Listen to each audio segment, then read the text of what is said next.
Assalamualaikum warahmatullahi wabarakatuh. Perkenalkan, nama saya Yuni Prasetyanisi, NIM 20201434425.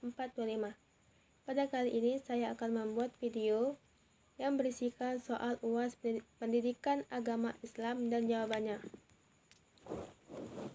1. Apa yang Anda ketahui tentang zakat? Menurut saya, zakat memiliki dua pengertian.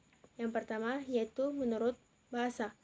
Menurut bahasa artinya adalah suci, tumbuh, dan berkah. Dan kedua, zakat menurut istilah adalah pemberian harta dengan kadar tertentu dan syarat tertentu kepada yang berhak dengan ibadah wajib kepada Allah Subhanahu wa Ta'ala. Dan zakat ini terbagi menjadi dua, yaitu zakat mal dan zakat fitrah. Kemudian, jika seorang petani mendapatkan hasil panennya atau hasil padinya, dan jika sudah dijadikan sebagai beras sebanyak 1000 kg, berapa zakat yang harus dikeluarkan? Jika dia menggunakan sawah tada hujan, berapa zakatnya? Dan jika dia menggunakan sawah irigasi, berapa zakatnya? Jawabannya, jika petani tersebut menggunakan sawah tada hujan, maka sawah tersebut perairan alami atau tidak memungut biaya. Jadi, kadarnya yaitu 10%. Maka 10% itu dikali 1000 kg beras, hasilnya yaitu 100 kg. Jadi, sawah tada hujan akan memperoleh zakat sebanyak 100 kg. Dan jika sawah irigasi, maka kadarnya 5%, karena itu memungut biaya. Jadi 5% dikali 1000 kg ialah 50 kg. Maka zakat yang dikeluarkan dari sawah irigasi yaitu 50 kg. 2. Apa saja yang perlu diperhatikan sebelum harta waris dibagikan? Jawabannya, hal-hal yang harus diperhatikan sebelum harta warisan dibagikan yaitu 1. Menyelesaikan urusan jenazah. 2. Menyelesaikan hutang piutang, baik itu hutang manusia maupun hutang kepada Allah Subhanahu wa Ta'ala. 3. Membayar biaya pengobatan atau perawatan. 4.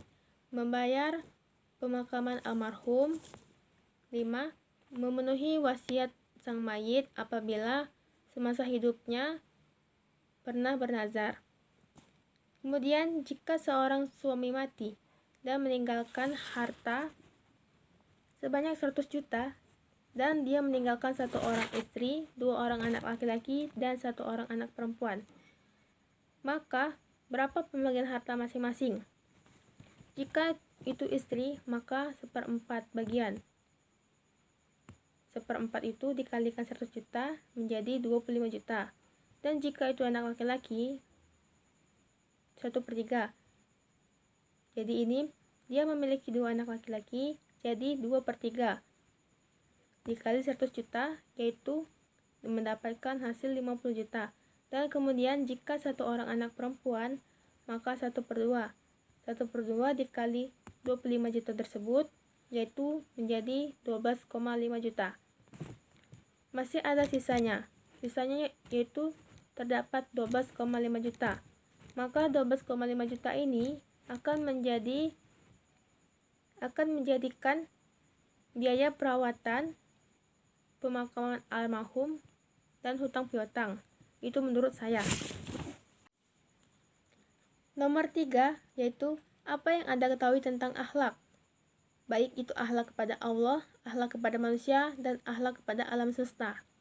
Jawabannya, akhlak menurut saya yaitu merupakan sikap yang melekat pada diri seseorang dan secara spontan dijadikan atau diwujudkan dalam tingkah laku dan perbuatan.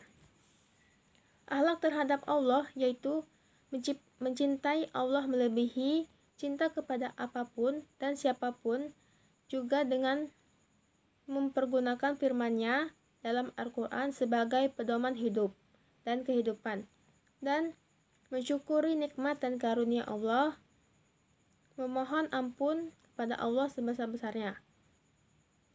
Akhlak kepada manusia. Akhlak kepada manusia ini meliputi mencintai Rasulullah secara tulus dan suri tauladan. Kemudian menjadikan Rasulullah sebagai idola dan mengamalkan semua sunnahnya. Akhlak terhadap alam semesta, yaitu mencintai makhluk alam semesta dan menjaga dan merawat alam semesta tersebut. 4. Apa yang Anda ketahui tentang takwa? Jelaskan secara rinci. Jawabannya ialah, menurut saya takwa adalah sikap mental seseorang yang selalu ingat dan waspada terhadap sesuatu dalam rangka menyelamatkan dirinya dari noda dan dosa dan berusaha melakukan perbuatan-perbuatan yang baik dan benar dan pantang berbuat salah. Nomor 5. Bagaimana hukumnya? Kenapa orang Islam wajib hukumnya untuk menuntut ilmu, dan bagaimana pemahaman Anda terhadap konsep ilmu sebagai Islam? Jawabannya yaitu, dalam agama Islam menuntut ilmu itu wajib hukumnya, karena landasan kita untuk beramal adalah menuntut ilmu.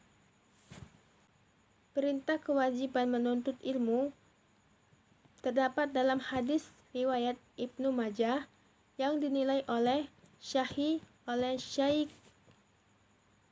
Albani dalam Sahih wa Dhaif Sunan Ibnu Majah nomor 224.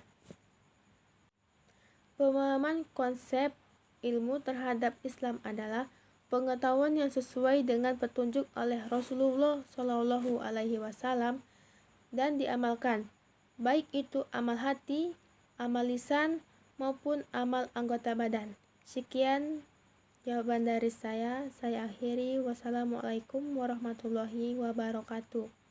Apabila ada kata-kata yang salah, saya mohon maaf. Terima kasih.